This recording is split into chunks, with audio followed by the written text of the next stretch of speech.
My name is Leonard, and I am the new executive director of Hartford Next. Hartford Next is a coalition of Hartford's neighborhood revitalization zones, or NRZs. There are 13 NRZs in total in Hartford. Hartford Next is a citywide organization dedicated to strengthening Hartford's neighborhoods through civic engagement and community collaboration.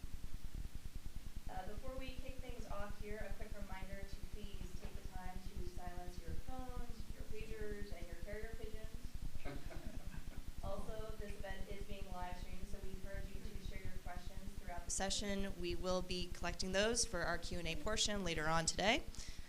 If you miss anything or want to revisit the conversation, the video will be uploaded to our website and to YouTube, so you can watch it anytime.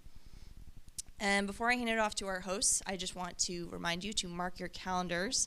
Our final session will be on May 3rd, downtown at the library, where we'll be talking about boards and commissions. It's a great way to get involved and make a real difference in your community, so come, learn, and take the next step in civic leadership.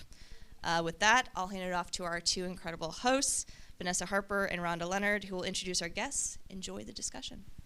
Thank you, Yasna. Hello, everyone. I'm Vanessa Harper, a longtime resident of Hartford. I grew up here, I work here, I have property here. I'm also a member of the Hartford Next Finance Committee, and I'm also representing the Blue Hills NRZ. The Blue Hills NRZ comprises of Blue Hills Avenue, stretching from Westbourne Parkway to the Bloomfield Town Line. It is bordered by the Northeast NRZ, Upper Albany NRZ, and the West End NRZ. We have over 10,000 residents, churches, schools, and more. Most importantly, we have residents who really care about their neighborhood and the city. The Blue Hills NRZ is chaired by Donna Thompson-Daniel and meets virtually every first Thursday at 6 p.m. So if you'd like to join and you live in the Blue Hills neighborhood, please join us. Now I'm going to turn it over to my co-host, Rhonda Leonard, who will introduce herself. Hello, everyone. To our esteemed guests and our residents and those online, welcome. My name is Rhonda Leonard. The hat I'm wearing today is the liaison for M.O.U.T.H Block Watch. The acronym for M.O.U.T.H means must only use to help, which started like 10 years ago as a volunteer community organization in Blue Hills. And our mission is to create, embrace, and advocacy for safe, healthy, and healthy spaces in our neighborhood. So thank you. Thank you, Rhonda. And thank you, everyone, and everyone in the audience for joining us here today.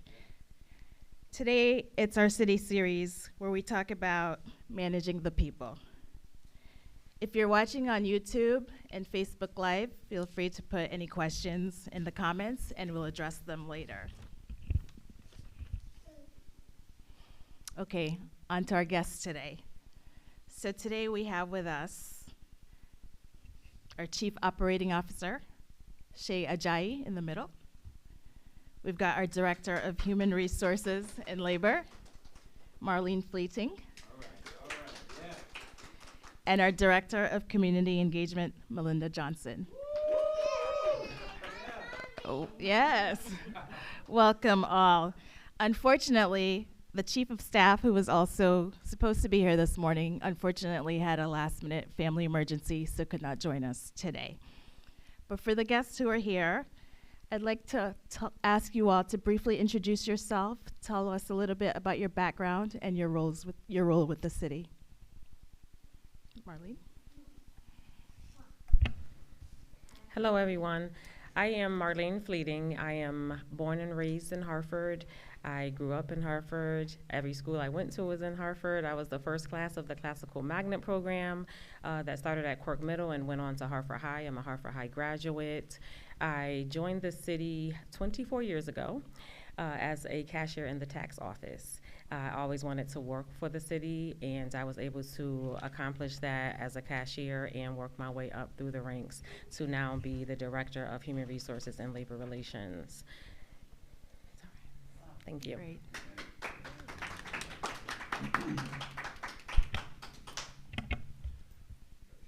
Good morning. Good morning. My name is Shay Ajayi. I am the Chief Operating Officer for the City of Hartford. A little bit about me: I grew up in Nigeria and New York. I'm from New York originally. I went to Trinity College in Hartford. I've been in Hartford for about 10 years. I worked at the Hartford Financial Insurance Group. I worked at Hartford Healthcare, most recently leaving there as the Chief of Staff for the organization. And actually 4 days today was my first year anniversary in the city of Hartford, which is great. So I support the city of Hartford in helping all the departments, which are many departments, and I'm sure we'll get into this, work more collaboratively, work more innovatively, so that we can improve our efficiencies for our city residents. Thank you.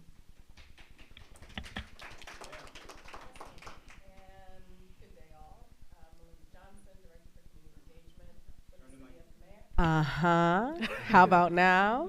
Awesome. Again, I'm Melinda Johnson, Director for Community Engagement with the City of Hartford. I'm a Hartford gal, so I live here, work here, play here. I'm also leading lady of Urban Hope Refuge Church on the corner of Westland and Barber Street. My children go to school here. We're residents of the Blue Hills neighborhood. Prior to taking on this position, we were working on establishing our flagship store. So we have a store here in the Heartbeat, the Hat House. And in general, I think my interests have been over the 90 days or less than 90 days that I've been with the City of Hartford, learning the diversity that we have in our community and how engagement takes place in those communities looks very different. Thank you.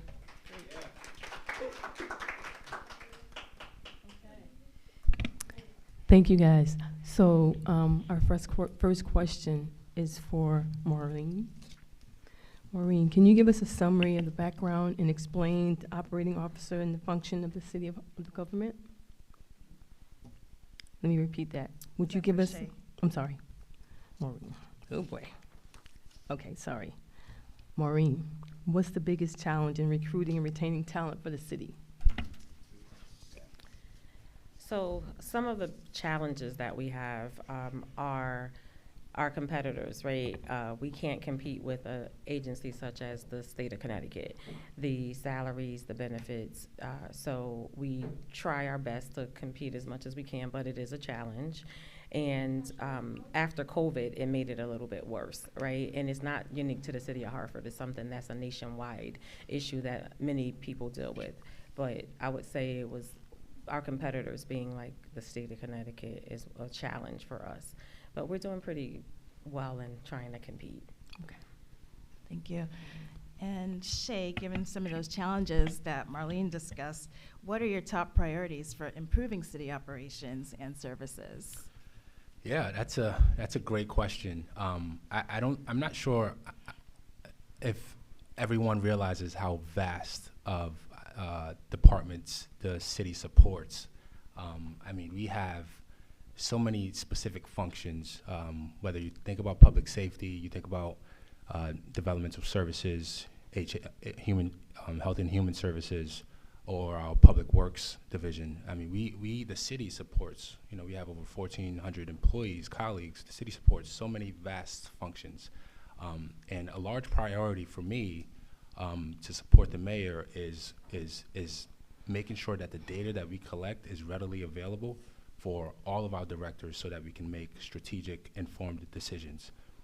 A lot of times, we're working on that every day, and a lot of times we need this data to be readily available, so we're utilizing different software to help with that. We are working on iterative processes right now, actually with several different dashboards, so that we, as in the city, can understand our data, but also we can be more transparent with the data that we provide. And this is not only metrics as it relates to human resources, but also metrics as it relates to performances of those specific departments. So kind of piggybacking off of that, are there plans to improve technology and digital infrastructure within the city? Yeah.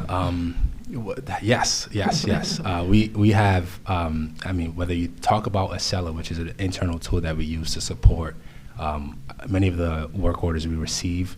But when we think about the data infrastructure specifically, or the software that we use, we're also looking at how we can help, how we can bring in artificial intelligence to help support many of the monotonous functions that currently exist right now, so that we can reduce the burden that exists on our colleagues. So, you know, a lot of work with MHIS. They do. Sharice Snipes is the chief innovation officer. Chief tech officer for the city of Hartford. She does a lot of work with trying to look at front edge potential changes we can bring into the city of Hartford from an IT perspective. Thank you. Okay, Melinda, can I ask you, what are the top priorities for community engagement in Hartford? Well, when you look at community engagement, I like to also consider the part of our work that is also community empowerment. So community engagement, one of our priorities is access and education, getting the information out there. And so I have participated within city government in a sense for the last 6 years as a commissioner for the Permanent Commission on the Status of Hartford Women. And I remember when the Bronin administration was recruiting for certain commissions. And I remember at the time I was working for Quelf, which is now She Leads. And it was an organization that was very political, very savvy when it came to the knowledge of how to influence as well as how to work with state and local government. But here I was sitting in the seat, first time mom, young professional. I thought to myself, that's not for me. I can't fit in that space. One, I got a kid. What's that going to look like when these evening meetings are taking place? Two, it just looks so intense. Everybody's sitting around these tables and they're so sophisticated. Three, will I be able to really contribute anything? Is my lens important? Fortunately, there were women on the commission that urged me to join regardless of all the barriers that I kept naming.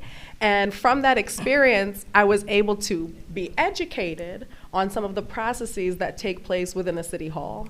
And that was a huge importance to me. So now standing on this side of government and being able to have some say on the way that we make information available to our residents is really important to me. So one of our priorities is education. Two, people come to Hartford for the experience. They come to feel the liveliness, to experience the cultural diversity, to hear the music, smell the smells, and my goodness, to eat the food. Yeah. So helping to create some of these experiences is now one of the joys of my new position. Being able to think ahead about the summer that's coming and the liveliness that comes with it. On February 14th, Valentine's Day, we launched the Love Your Block initiative, allowing idea submissions to come in. So people from all over the city right now are sending us information on small changes they would like to see in their community that could create big impact on the way people walk down the sidewalk, what they see, what speaks to them, on the way that they cultivate food in their neighborhoods through community gardens. So creating experience is another priority. And lastly, listening. You can do all of those things really well. You can educate, you can create an experience, but if you're not listening to the people that are living daily in our society and what they have to say from their different vantage points and different experiences, we can't advance without that input as a society. So listening is a huge priority. That's great. Thank you. Okay, Marlene, what strategies are being used to attract top talent to city government? We have done, and we continue to use marketing as our chief tool to get talent for the city of Hartford. We have bus ads, we have billboards, we have sent out over 10,000 mailers to Hartford residents. We have radio ads. I personally went to the radio station with my assistant director and did a live recording to attract talent. We have, when you walk into City Hall, you have a QR code you can scan for jobs that are available to people. We have, right in the office, we have cards as well, QR codes everywhere. So we are visible, right? We make sure that jobs are visible to people and we make it accessible, whether you have a computer or not. We use technology. You can come right into the office. You don't have to have a computer. You can fill out an interest card. You can get paper. We still have paper applications. So we make it accessible to all people to come and fill out applications. So marketing is a big tool for us. And have people been responsive? Have you seen? Oh yes, they've been responsive. We've had career fairs. We attend career fairs. So we do a lot. We have City of Hartford everywhere. We promote jobs. Awesome, thank you. Marlene, let me ask you, how grueling is that process once you do find an applicant? How many interviews are required before a decision is made? Well, it depends on the position. Okay. Again, we have 13 departments, and we have a lot of, so it depends on the position. But our postings are up for 2 weeks for an open competitive job, and they're up for 1 week for a promotional job. So once it closes, then my staff goes through applications, because we have civil service, and they go through applications, and then we get it to the department. So, maybe a week or two turnaround time from start to finish, depending on the job. Okay, thank you. So let me get this right. Shay, we're going back to you. What steps are taken to improve city infrastructure, such as roads, public transportation, and utilities? I think going back to Melinda's point about listening, that's certainly important. When you mention roads, usually the topic that usually comes up is like potholes, which I see a lot of nods in the crowd. Listening is a large part of that, and we have our community engagement office attending different NRZs, hearing from the community in different forums, and bringing that back and integrating with our departments and bringing that back to our departments to help inform how we make those decisions. We have a yearly mill and pave program for our city streets. Utility-wise, is highly collaborative with several different agencies. Transportation supported by the DOT. The highway, most people don't are surprised by this, isn't supported by the city, but it's supported by the state DOT. But we work highly collaboratively with state agencies to support transportation.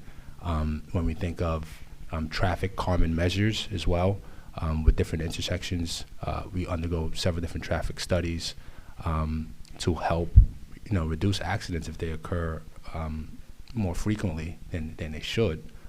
Hopefully they never occur, but if we start to see that there's an increase in accidents occurring, then we certainly take a deeper dive into it so we can make the appropriate changes for infrastructure. Something we're looking at right now are actually, when you think about traffic calming measures, unfortunately we have incidents where in some intersections people cross through those intersections on a red light. How can we help support or reduce that from occurring, because that is a safety hazard. We're looking at several different vendors to help with cameras, red light cameras specifically. Actually, we just selected one vendor to help move this initiative forward. I unfortunately can't remember the name right now, but how can we use our partners to help reduce cars from crossing red lights? So that we look at many different data points, many different initiatives, especially from a safety aspect with regard to transportation, and with regard to your question. Thank you. Thanks. Okay, Melinda. It's going to be kind of a two-part question. How does your office define and measure successful community engagement, and what role does technology and social media play in your engagement strategy? Mm-hmm. So fortunately, we're in the process of redefining our metrics. It is apparent to say that we are one of the first touch points for most community members when they're trying to get information or understanding from the city. We operate in the Community Engagement Office 311. And so through 311, we open up 8 o'clock in the morning on a Monday morning. We don't close down until about 5:30 on a Friday evening. And we get those pothole calls.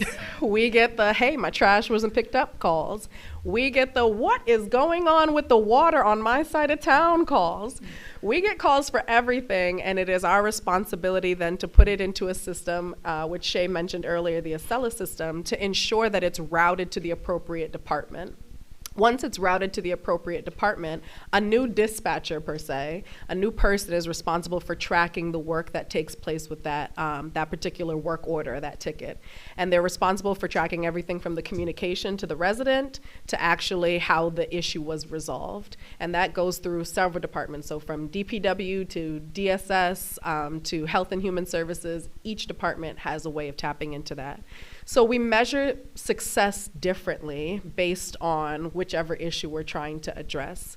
But what we are working to do is to become a more data-informed city government. Mm-hmm. And so before, it was reasonable for us to say, because the 311 system has gone through several iterations, to say, hey, we're collecting information. This is great. Now it's saying, what does that information tell us about our residents? Where are we seeing isolated pockets of things taking place that don't take place in other neighborhoods? And how can that inform the way that we fix or adjust our engagement with that community, and from which department, in order to ensure that community residents are living the quality of life that they want to here in the city. Great, so you're utilizing that data to improve the life of the residents. That's awesome. Thank you. So to piggyback on that, 311 also is very, I can be a witness to this, very effective when it comes to illegal dumping, because I usually call and reporting a site, and then within a few days it's taken care of. So I thank you for that.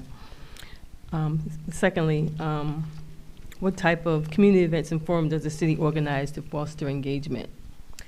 Community events and forums can range from everything to, I know other conversations have been held around boards and commissions, and I'm excited that Hartford Next is revitalizing that conversation, to conversations around what did health and wellness look like specifically with impact in the city of Hartford. Health and Human Services recently did a mini documentary and did a public screening for this event, in which individuals were able to hear how COVID-19 impacted the way that our community functioned and what that looked like, and what progress we've made since then. It seems like it was just yesterday, but we are actually 5 years removed from COVID-19, but still the conversation has impact on the way that we live today.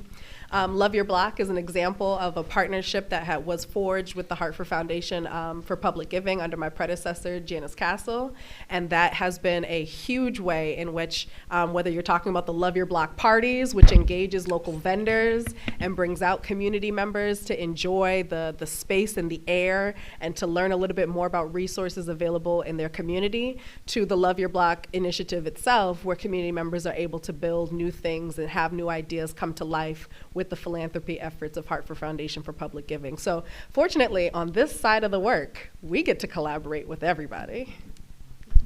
Thank you for that. Thank you. Good. Okay, Marlene. How is the city addressing workplace shortages in critical departments? Good question. Well, in one of our departments, like Development Services, we have a sign-on bonus for Inspector 2s. So a person, if you have an ABO or BO license, you would come in, we get $5,000 initially, and then every 6 months thereafter, and they get overtime. And if you don't have an ABO or BO, and for those of you that don't know what that is, ABO is Assistant Building Official, and then a Building Official is a BO. What we do is we work with people, so if you come in with even a plumbing license, we give you a certain amount of time to obtain that license, so we're not just turning people away. So we have the $5,000 sign-on bonus in addition to overtime for DDS, and in the past we've had for our emergency services 911 dispatchers and our ELC teachers, we've had sign-on bonuses as well.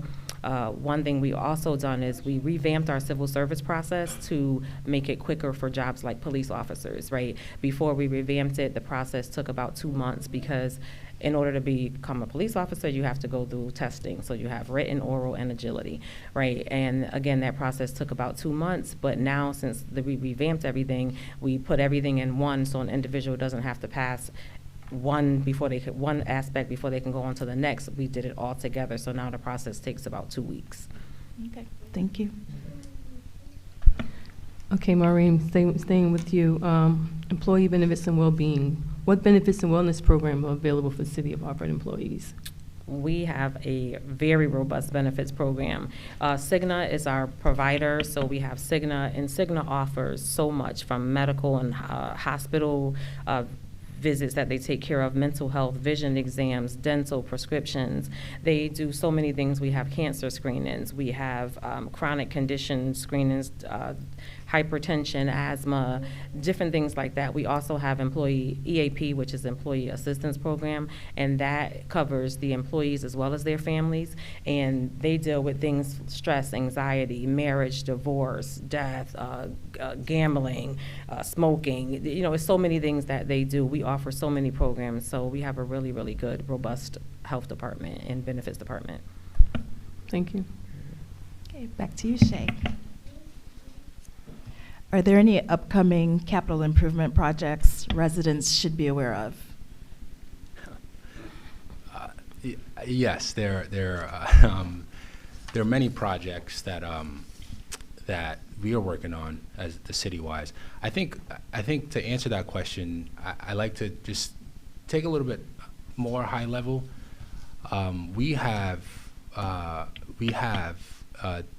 Department of Developmental Services that helps to work with a lot of developers in the city. So you drive around downtown, you drive around Albany, Woodland, which is very close to this location, and you see infrastructure that's being brought to life, and you see progress every day, which is great for us.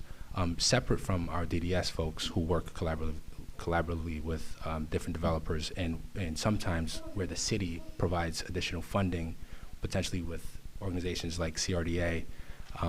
Separate from that, we have a capital improvement plan, and projects like schools, Buckley specifically, that's in progress, is one that I should mention, along with other schools that are in the design phase as well. And going back to the first point that I mentioned, which was how can we be more transparent around some of what the city's working on, because many times it feels like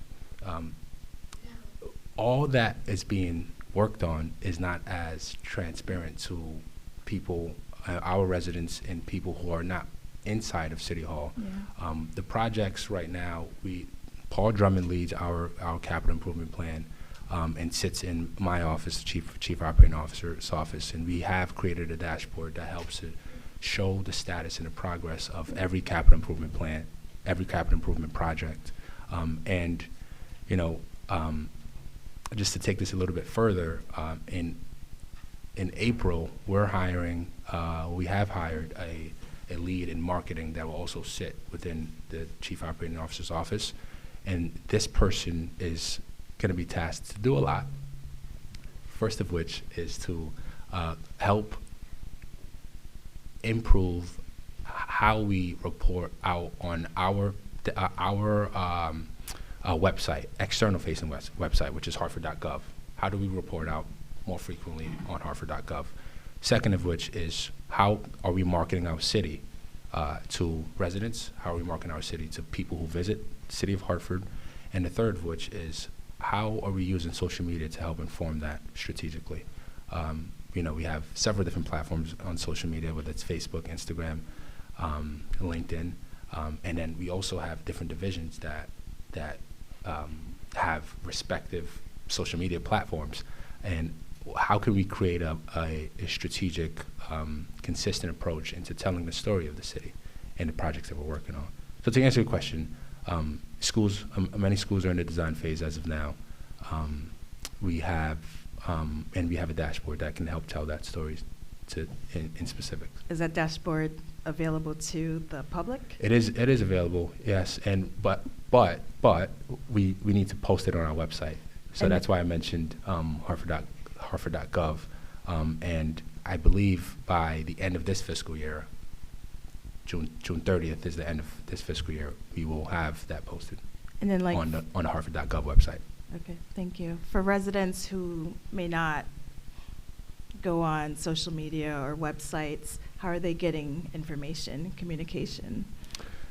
Yeah, with respect to projects? Yeah. Yeah, that's a fair question. Other than, we do go to different NRZs and give updates. There are several different forums where we can also give updates. The mayor has listening sessions as well, where he, every conversation that he has, it's brought back to us so that we can do it, so that we can provide a follow-up on it to residents. So there are several different platforms. Perhaps it's worth considering working through other means of communication so that for folks who aren't on social media, for folks who can't access the internet, they are provided with the most updated information as well. Thank you. Marlene?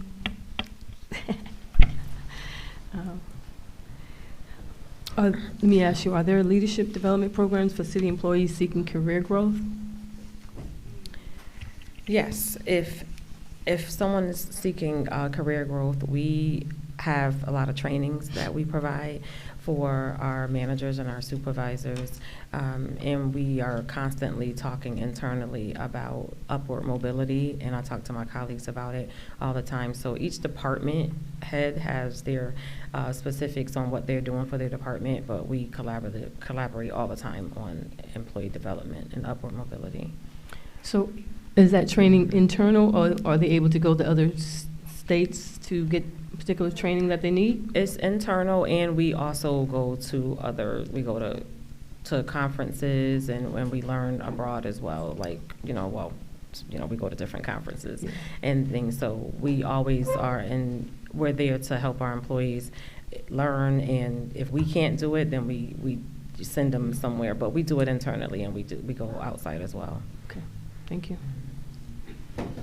Melinda, are there any new or upcoming programs designed to strengthen the relationship between the city and its residents? Sorry, can you repeat that? There was a bit of feedback. Yeah, sorry. Are there any new or upcoming programs designed to strengthen the relationship between the city and its residents? So one of the ways that we engage with residents is through our newsletter. Currently, there's approximately 122,000 residents in the city of Hartford. And currently, we have approximately 8,642 people subscribed to our newsletter. Approximate. Just approximately. Subscribe to the newsletter. So the newsletter is one of those important ways that we communicate with residents. And fortunately, the way that the newsletter is crafted or has been recrafted is entitled City of Hartford in the Know. And that is the intent of it, to make sure that residents are in the know about major things taking place in their neighborhoods. So it'll have everything from updates from the city of Hartford in regards to any events that are taking place. Now, remind you, events don't only take place through the Office of Community Engagement. There are several departments of Sports and Recreation, Department of Health and Human Services, several departments that are always doing something fun, something amazing that community members can tap into. So the newsletter is one way that we publicize those events. But also, so long, and I will repeat this, so long as your flyer does not call for any money, like it doesn't say $20 or give us $500 to come to this event, we will include your information in the newsletter. So local organizations that are doing something fun, something lively that they want community members to be aware of can submit their flyers to us, and it'll be included as well. So that has also been a huge part of how we forge partnerships, because in the city of Hartford per capita, we have quite a few nonprofit organizations doing a lot of amazing things. How do you publicize that work when we think about our nonprofit landscape here in Hartford, many of them are small mom and pops.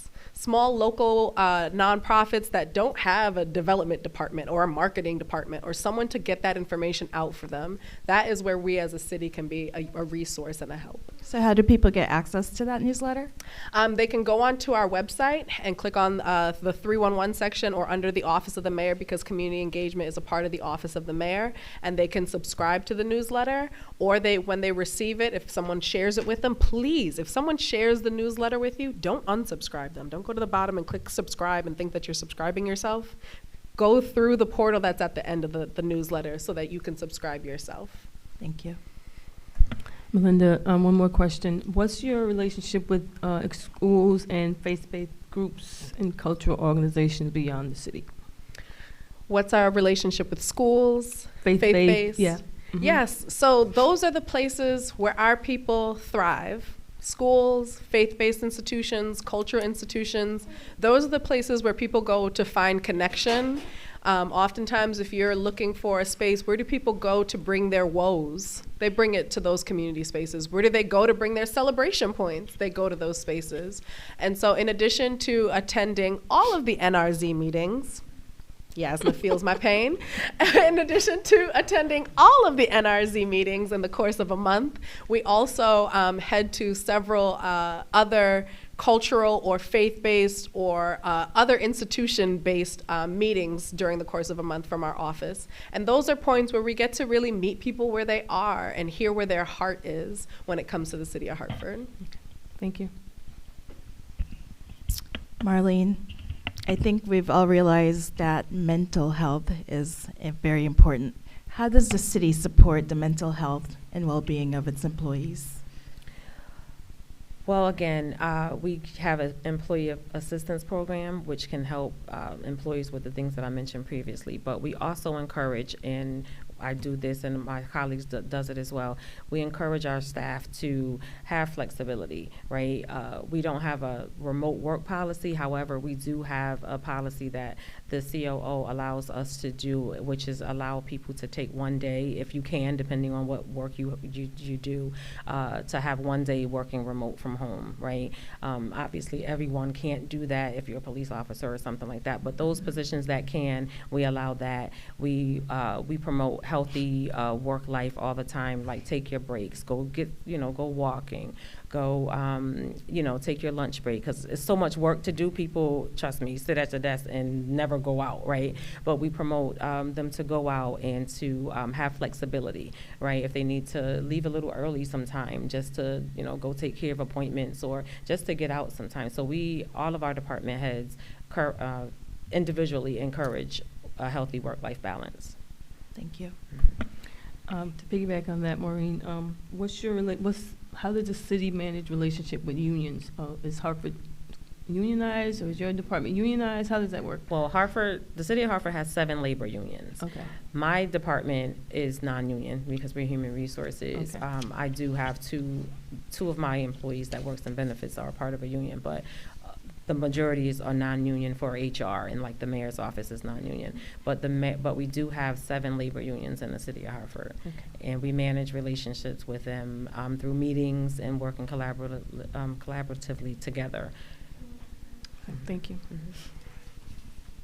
Shay, what are the new initiatives to streamline processes for permits, licensing, all that bureaucratic things that city residents complain about, struggle with sometimes?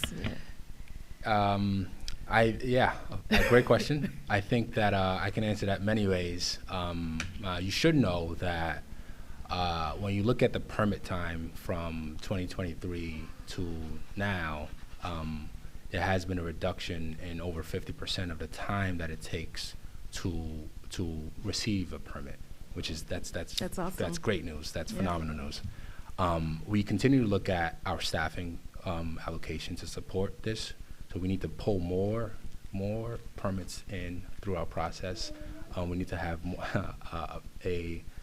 we're increasing the way in which when you apply for a permit, what's required on the field that you apply should be initially screened so that it reduces the time the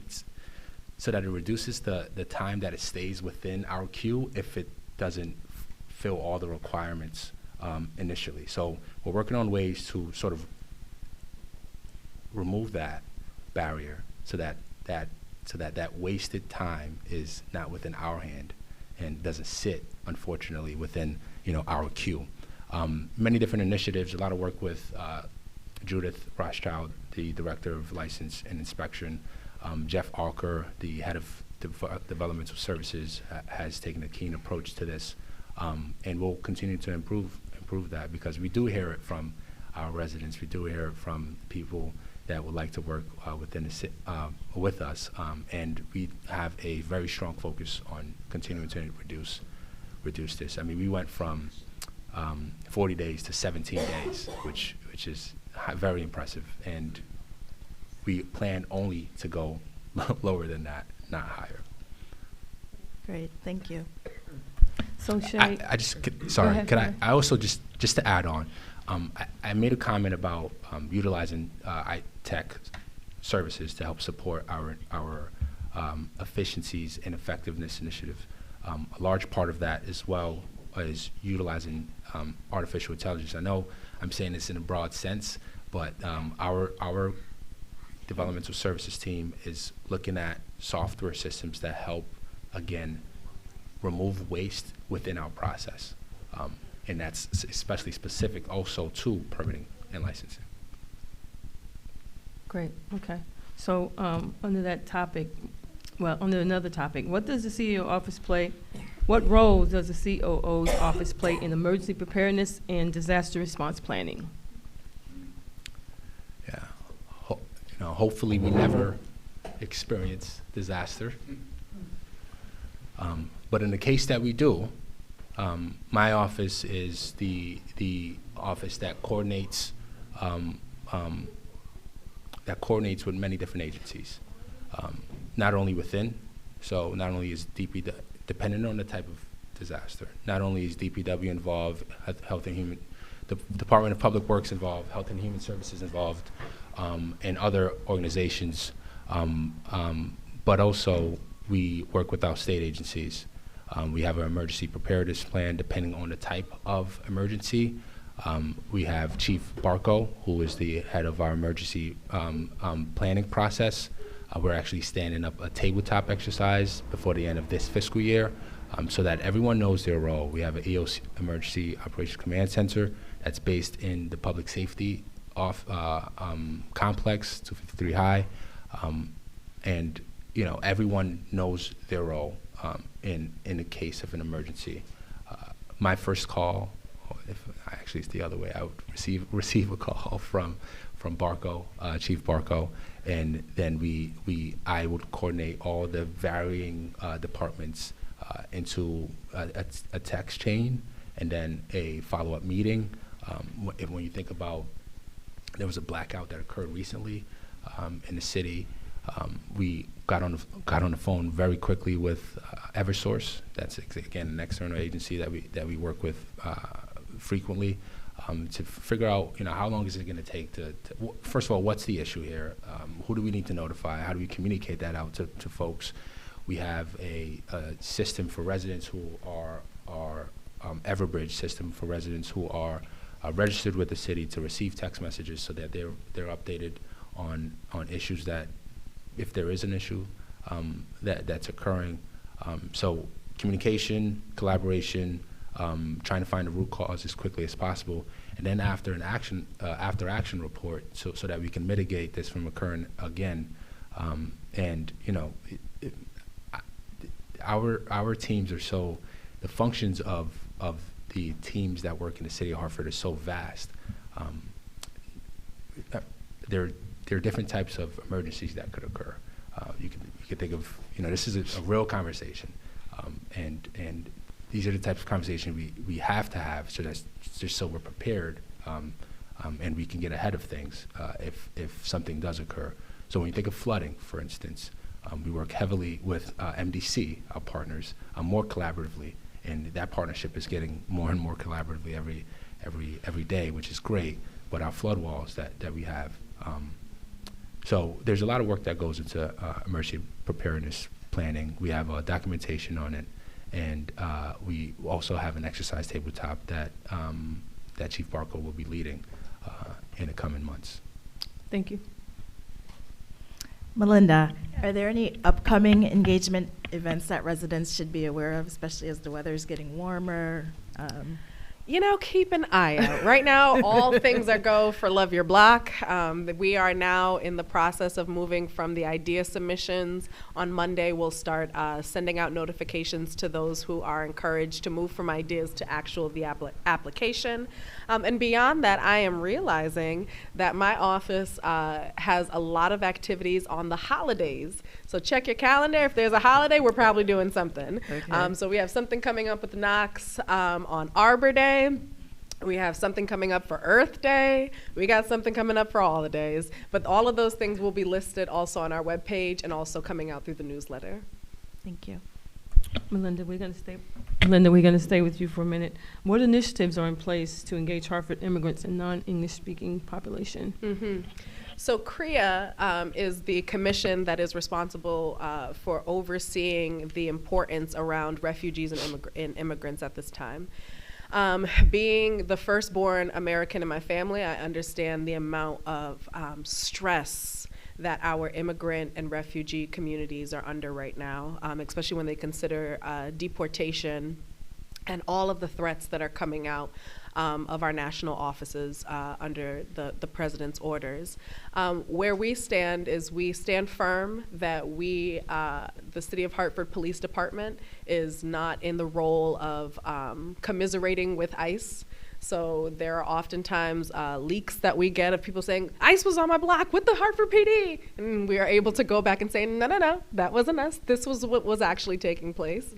When you saw a bunch of kids roll out of a paddy wagon type vehicle on Park Street. No, it wasn't an ICE raid. It was actually the junior cadets on their outing. So being able to diffuse some of the stress that comes with that. I want to also point out that our office is not just a on the phone office or on the computer office. We're a touch point, really. You can come walk in and see us. The first face you will see coming to our office is Alessandra. She is a bilingual young lady who is phenomenal in helping families navigate, especially immigrant and refugee families who need a little bit more care and being able to direct them to the right services. They're able to come in and talk with somebody, sit down for a moment, decompress the amount of stress that it takes to try to navigate some of these very complicated systems, and we can help them with soft handoffs to the right person, whether it's within the city or within another agency. Oftentimes, some of the most complicated systems for people that do not speak this language or are not fully acclimated to this culture, some of the most complicated systems for them to navigate are the ones that they have to have touch points with. It's hard to navigate the school. It's hard to navigate the medical system. It's hard to figure out financial institutions. And because as a city resource, we've connected with so many partners, it's easy for us to be able to say, hey, go down here and talk to this individual. And we've called them ahead of time and they're prepared to receive you. So if someone is in need of some more of that hand-to-hand guidance, we're able to offer that out of our office. Can you remind everyone where your office is located? Yes, we are on the ground floor, so not the first floor, the ground floor, and we are in the back of City Hall, so we are literally Suite 1. Thank you. Okay. Marlene, what professional development and training opportunities are available for city employees? We have a platform called Target Solutions. So Target Solutions is a platform that we use that has hundreds of trainings for city employees. So no matter what department you're in, you can learn everything from just basic computer skills into more advanced skills. And what we do is we have our department heads and our managers tell us what they would like their staff to have. So they can call us, they can call a member of my team and say, hey, I need Roger to get some skills on Excel or Word or something, and we'll assign those classes to him. Same for anyone else. It's tons of different programs there, like hundreds and hundreds of different training platforms. And then we also conduct our own training. So HR will go to departments, we meet with employees, we meet with managers and supervisors, and we train on policies, procedures, and things of that nature. I almost want to get a job with the city. Great employee benefits, great training. It's a great place to work. Sign-on bonuses. It's a great place to work. It is a great place. Thank you for that. So Marlene, one more question. What steps are being taken to prevent workplace discrimination and harassments? Well, what we do, we have trainings so every person that comes in has to sign our policies. Every employee, they sign our policies such as sexual harassment and things of that nature. And we also provide sexual harassment training, and then we do a refresher training. So everyone has to go through those trainings. So basically education and training is what we do to educate people on what not to do. Has there been any cases of, folks that step outside of those boundaries? And what kind of repercussions or consequences were adhered to them? Well, without going into Yeah. detail, I'll just say broadly that if we have any case, if we've ever have a case of something like that, then we do a thorough investigation, and we hand out, we do the necessary steps if we need to do any discipline, if that Thank you. occurs. Okay, go ahead. Shay, how does your office coordinate between different city departments to ensure smooth operations? My office, it coordinates heavily with each department, whether it's biweekly meetings that occur from a standard process perspective, but also we have weekly leadership meetings on Wednesdays where we discuss high priority items so that everyone in the room can hear from each other department what they're experiencing, what changes are being made, what impact is being had, so that there's full transparency across the board. Within the one-on-one meetings that I have, high priority items are brought to me, and usually if it gets to me, it's a complex problem that requires interdepartmental collaboration. To which I would work with, for instance, Marlene Fleeting to my right, and another department like Melinda to my left to organize, depending on the problem, to try to solve an issue. Along with that, we use tools to track sort of the meeting notes that we have. One meeting that's actually highly important that we have every week is PRC, which is our positions review committee. We never want to hire more than our budgeted amount, so we need a structured process in place to manage our hiring process, and that's a highly collaborative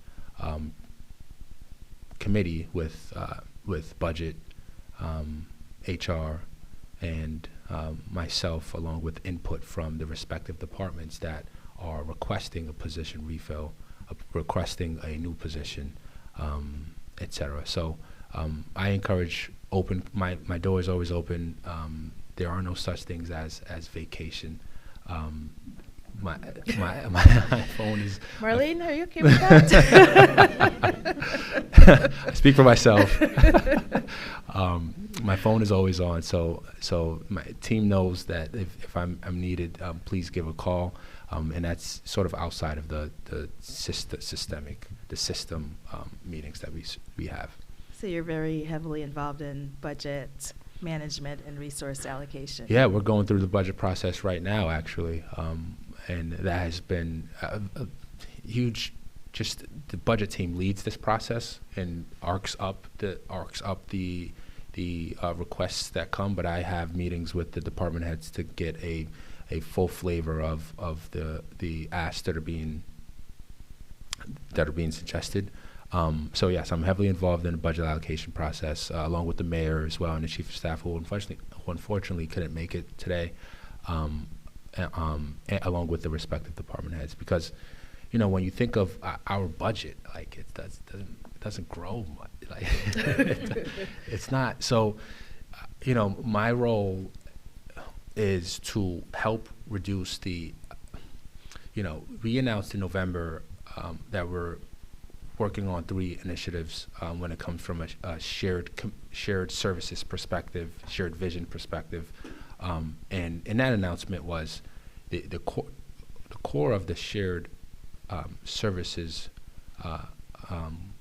messaging is how can we be more effective with our resources. How can we reduce our expense side? Because we don't have many opportunities to improve the revenue side. So how can we reduce our expense side without limiting or reducing impact, without limiting or reducing effectiveness? And we are working collaboratively right now with East Hartford. We have every department head that have met from Hartford and East Hartford that have met more than once to look at what are the pros, what are the cons, what are the feasible things that can be done. And the mayor is actually going to speak a little bit about this in the State of the City address on Monday. And how can we advance that initiative so that we can be more effective within the limitation of the budget size that we have. So yes, we all play a role in budget allocation, and I help to support the initiatives and priorities that come our way. Thank you. So Shay, with a tight budget, how is the city preparing for population growth and changes in the community as far as what the community needs? Yeah, population growth is good. It's a positive. You want the city of Hartford to continue to grow, 120,000 residents. We are, you see structures going up every day, but a large part of it too is not just population growth. We want to increase our home ownership rates. We struggle with unfortunately homelessness as well, and rental prices as well. Yeah. So there's like the home ownership, like along with population growth, we have the home ownership problem. I'll call it a problem that exists right now, that we're trying to solve for with different initiatives with state agencies that we're focused on. We're internally we are working on initiatives for employees, for instance, to help with home ownership gap funding. Externally, we're working with grant processes to help with home ownership for residents. And our home ownership rates are low, unfortunately, like extremely low, and it's something that the mayor is trying to move forward with on different aspects, whether it's the home ownership act, I forget the specific name of it, but we're aware of that. We encourage more residents, of course, and we're trying to proactively plan for that. You see high rises, you see, multifamilies that we have, you see larger buildings in downtown. However, how can we get affordable housing? I sit on the board along with the mayor on CRDA, and that's something we talk about. We have, if the city helps to fund, we require a certain percentage of affordable housing within some of these structures that are built. But rental prices are extremely high. Yes. So that's something we're focused on. Thank you. Yeah. Melinda, are there any mentorship or leadership opportunities, programs to encourage civic participation among our young people? So currently, there is not a mentorship program running out of the Office of Community Engagement, but that's an excellent recommendation. I know in addition to myself being new, there are several other new leaders in the city of Hartford, including in the voter registrar's office, and they are thinking about new ways of engaging. I think our door is open also to the recommendations and the needs of our residents when we think about what we can do in the future. I'm excited because I'm in currently that innovation space. The last 60 days have been a lot of listening and learning for me to figure out, okay, I've lived in Hartford all my life. I've seen the great work that has been done by this office, but I've experienced it as a resident. But what does it mean to be on this side? What are the ins and outs of coordination? And so now that I've done some of that learning, I am excited about thinking about what things can look like in the future. In addition to thinking about our rising population, our youth are getting older and ready to participate, but not necessarily equipped with all the tools that they need to participate in our society, not necessarily equipped with the knowledge. So I think investing in a youth program, and I know there's several youth organizations already out there doing phenomenal work, but being able to coordinate some of that and assist in that would be a role that we would love to take on. Thank you. Can I just tag on to that? Melinda and I were just in a week-long initiative in Cambridge, working on, in partnership with Human Resources, Marlene, how can we reduce unemployment rate in the city of Hartford for our city residents? And we had a week-long engagement with a lot of our corporate partners to see what can they do to how can they come to the table with to support reducing the unemployment rate, because we find that unemployment in the city of Hartford is higher than the national average, but it's also higher than the state of Connecticut.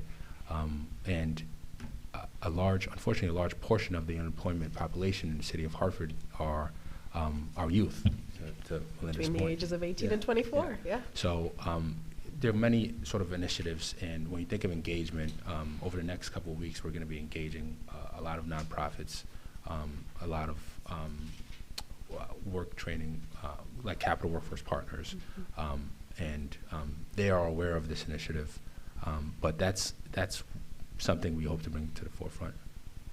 Okay. Can I just add on to that, just really quickly, for those of you that are listening or watching?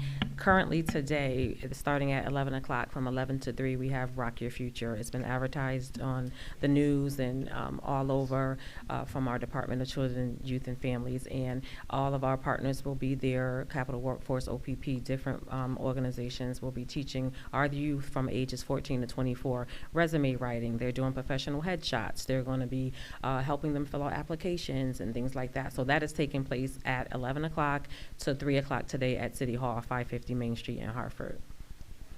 Good, good. And I was also going to mention that I recently saw an ad for summer youth employment, and for those youth between the ages of 18 and 24. And that usually works through in conjunction with the Blue Hill Civic Association. Yes. So, thank you. Marlene, how does the department ensure compliance with labor laws and workplace regulations? What we do is we educate our departments. We continually educate our departments on contracts from the CBAs, the collective bargaining agreements, and we work closely with our legal department to make sure. So it's basically educating our departments and working closely with legal. Marlene, also, how does the city measure effectiveness with its HR policies and initiatives? What kind of outcomes? We currently, we receive data. We currently, it's about communicating, right? So we constantly are in communication. We see how effective the communication is.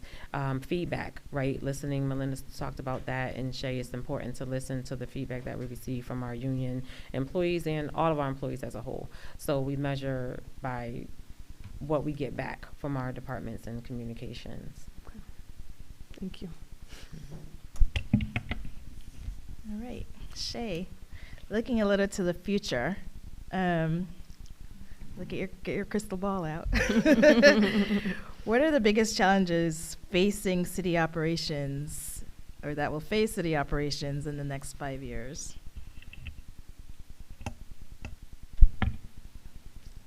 Can I use your crystal ball? Yeah, I think I would say biggest challenges. One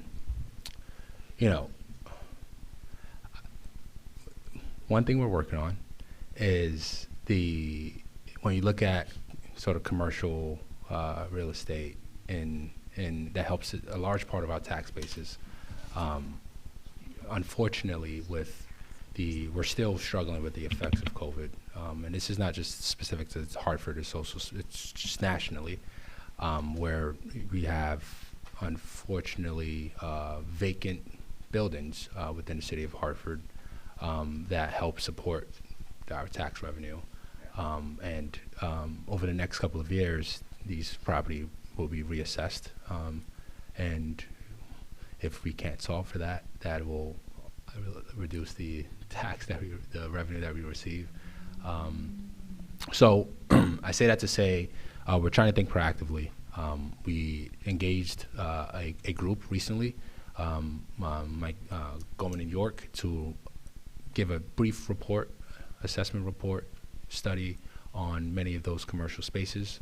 We're working with DECD, we're working with CRDA, and members of the city staff to look at what does sustainability look like. How can we look at, if we don't need office space, how can we look at converting those offices to residential if it's feasible, so that we can keep these, so that we can avoid a reduction in assessed value. So that, I mean, it's big. Over the next you said 5 years, so I'm thinking of the larger things in the next 5 years. City operations, I think right-sizing departments. You have a department like Department of Public Works that, I mean, has more than 200 employees, 200 colleagues that support not just sanitation, not just parks, but also like the small to larger things.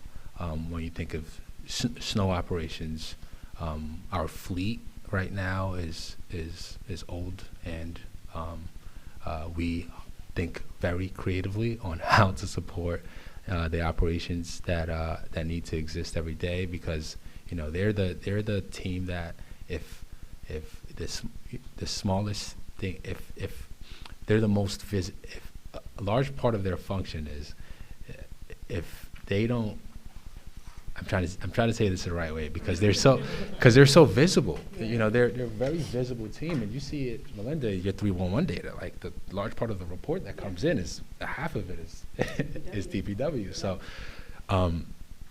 So we need to support their fleet differently. Same with when you talk about budget. Same with fire as well. Our fire ladders, it takes about 2 years if we put a request in for a ladder right now, it takes 2 years for build of a ladder. Think about that. If you want to get a car, you have to wait 2 years to receive that. So fleet is a big portion that I think of with respect to operations. I'm just thinking down the line of all the departments. When you talk about MHIS, right now we're looking at sort of back-end functions that can be shared not only across different cities, but also when we think about centralization of the software procurement, there's a way that we can improve on our scale, where we are paying less because we are buying in bulk. So that's something over the next 5 years I think we can reduce from an expense side. Sports and rec, we just gave a increase in lifeguards recently, and we're getting into the summer, which is great. We have an active project right now for our pools, which we're working with our partners to make sure that they can be ready for the spring. The first day of spring was actually a couple of days ago. No, it doesn't feel like it. But I think over the next 5 years, I think those meetings that I mentioned help inform how we should move forward with the priorities. I can go down a list of, you sort of have to help me tailor my thoughts sometimes, because we could sort of go down a list of what we work on, right? But yeah, I hope I helped answer that question. Thank you. Melinda, I'll ask you the same thing. How do you see the role of community engagement evolving in the next 5 years? Yeah. So when we think about generations that co-occupy our city, and we think about the structure of our office, right now I told you about the function of 311 and that we are that touch point. You'll be shocked when I tell you how many people are working it. It's every bit of 4 people on that call center and 1 supervisor And they are phenomenal individuals in the amount of knowledge that they have had to retain about how the city functions over the years in order to appropriately direct people to where they need to go. So that's the human capacity that we have right now. And that's still essential because, again, when we think about intergenerational living in a city, our older residents are not going online. They're not opening their phone for the 311 app. They're calling to talk to somebody, and they know each of those representatives by name. Trust me, they do, because they'll call me back and say, I was just talking, put me back over with her. I just need to talk to her. So we have to think of the importance of human touch points, but we also have to expand our technological touch points. The 311 app, I think, is in its third iteration, the app itself, and it still has some improvements to go before we run a all-out campaign and say this thing is amazing. While it does collect the information, currently the 311 app does not tell you in real time where your case has progressed. There is one mechanism that does that without you having to call into our office, and that is if you put in a 311 case from the website, because it requires you to create a login. And so you're able to track the status of your record that way. But if you're calling in or if you're using the app, you continuously have to come back to us to know where things are with the status of your report. So that's a way that we hope to evolve. That is a way that my generation, millennials and below, are accustomed to interfacing with complicated systems, is through an app or through some technological standpoint. But beyond that, I think when we think about community engagement, I look forward to the day when our neighborhoods, while they hold their own independent cultures and celebrated differences, there is a greater sense of unity. Where our community is oftentimes stressed is where we think about resources. And so I can say for myself, I've seen one neighborhood look at another neighborhood and say, hey, well, why did they get the funding for that? And why did that go this way? And if we get to a point where we're able to engage our community members no longer just on need, but on possibility of what our communities dream, where they want to be, that is a day of success that I will be standing and wait for in the Office of Community Engagement. Thank you. Okay, that was great. Now to piggyback on that, what is the community engagement department doing to engage residents and to encourage them to be more active in the community? Yes.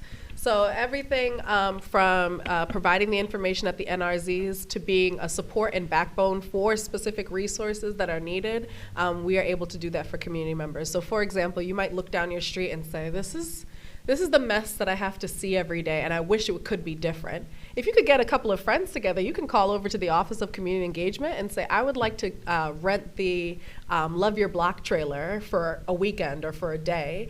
And what that is, the Love Your Block trailer is this amazing trailer with all the goodies you need to tighten up in a neighborhood. So the rakes, the brooms, the gloves, the shovels, whatever kind of project it is, whatever kind of landscaping project it is that a community member wants to do, we can help them with that equipment. And since we've fostered really good partnerships with other community-based organizations, any kind of plants that you might need or those kinds of things, we can get in partnership with Knox. So this is where we're able to leverage our partnerships to support community members in what they would like to see.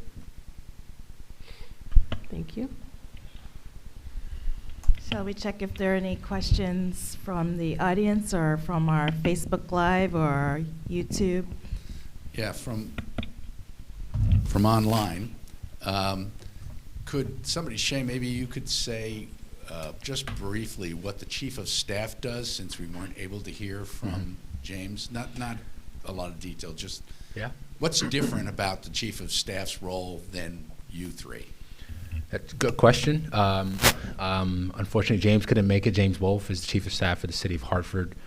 He is the chief of staff, but also he's a strategy chief policy officer, if you will. He helps to support our legislative initiatives in the state capitol, along with the mayor. He helps support the mayor's office. The mayor's office is comprised of about 8 colleagues in the city of Hartford, which includes communication, which includes the deputy chief of staff, the mayor's executive assistant. He assures that the mayor is equipped with what he needs for meetings, and he helps keep the train running on time for the mayor. As you know, the mayor is highly visible, highly reachable, and he's the backbone of that support and that structure. It's funny, it's sort of like when you think of the people who are up here, Marlene, the Director of Human Resources, her role touches all colleagues in the city of Hartford, over 1,400 colleagues. You have Melinda Johnson, who's here as well, to my left, leading the community engagement team, and her role touches all residents, and we use that data to help inform sort of how we move forward in operations. And I sort of sit somewhere in the middle to help, like my office sits somewhere in the middle to help pull all of that information that we receive from residents, from colleagues, so that we can move forward in a path that's impactful. And this one isn't from online, it's from me. And I'm a dedicated 311 app user. Okay, so I'm a millennial, just from the last millennium. And I'm glad to hear there's going to be some feedback from the departments, so that all of my many reports on the 311 app don't just say submitted, because I kind of knew that. Yeah. So thank you for that. I'm looking forward to that. Also, while we were talking, I signed up for the newsletter. Awesome. But I will tell you, it took a while to get to the point on the website. And so I would lobby for a button for community engagement on the first page. Okay. That way you may get more than 8,000 people signing up. So they get on there, they see, sign up for the newsletter. Boom. Thank you for that feedback. Okay, that's it from me. Anyone else? Any other questions from the audience? Larry, you don't have a question? No. Come on. No. I think we answered all the complaints and questions. That's what it is. Anyone else? Okay. Well, thank you. We'll have Marion come up. Well, I'm always amazed when I come to these events. My name is Marion Griffin. I'm board co-chair for Hartford Next, and I thank all of you who have joined us today, either virtually or here in person. But most importantly, I'd like to thank our panelists, Marlene Fleeting, Shay Ajayi, and Melinda Johnson. Can we give a round of applause to them? And I'd also like to thank our hosts today, Rhonda Leonard and Vanessa Harper. We thank you both. And I will also say, we've been moving around the city to hold these events. And today we're at the Colin Bennett building at 1229 Albany Avenue. So we're in Blue Hills, and we also have several NRZs in this area. Blue Hills NRZ, as well as Upper Albany, which is, they meet across the street. And in the Northeast, we also have Clay Arsenal, as well as the Northeast or NERA. So I would like to say thank you to Marlene, thank you to Shay, thank you to Melinda, again, because this was informative to me. Listen, we don't always see some of these people, and they have a lot to offer to us and the city. And we should be thankful that they are there working for us. And Marlene, I know there is a list of job openings that the city has. So if any of you know of anyone who would fit the positions that are out there, please share the information. And if you are eligible and you think it's for you, please contact the city and help serve us all. So I'd also like to remind everyone that this is the 10th of our series. We have 2 more. The next one is on April 12th. It is on for our children. It is featuring Dr. Leslie Torres Rodriguez, and it will be at the Noah Webster Micro Society School on Cone Street. Please join us. It will be same time, 10 o'clock in the morning. It will be on YouTube as well as in person, but we'd like to have you join us on April 12th. So put that in your calendar, and please think about us and think about the things and questions you have for Dr. Torres and what you're thinking about with the children. Reminding us that we will have an election for the Board of Education coming this summer, and we need to have people speak their voices about who should represent us on the Board of Education, because it impacts all of us, whether we have children in school or not. We all need to be engaged. So I'd also like to again thank all of you who've joined us, but I'd also like to thank our funders. Liz Connecticut has helped underwrite this It's Our City series, as well as the Hartford Foundation, because this is through our Neighborhood Training Institute. And this is, our goal is to make sure that we educate and communicate with our residents in Hartford. So that brings me to the point of NRZs, neighborhood associations, where you can come, speak your voice, share what is concerning to you, and also help to improve what's going on in our neighborhoods. Because if you don't advocate for yourself, if we don't advocate for ourselves, who will? It's up to us. We know what we need, we know what we want, so let's go for it. And lastly, I'd like to thank Stan McCauley. I wanted to say Stan the man, but Stan McCauley. For videotaping and helping us with this. He's worked with us through this series. And I'd also like to thank our program committee, chaired by Frank Sentner and Jack Antonich. And I'd also like to thank our administrative staff, Kim. Thank you all. And let me see if there's anything else that I need to say. I'm just happy you joined us. And please join us again. Thank you all.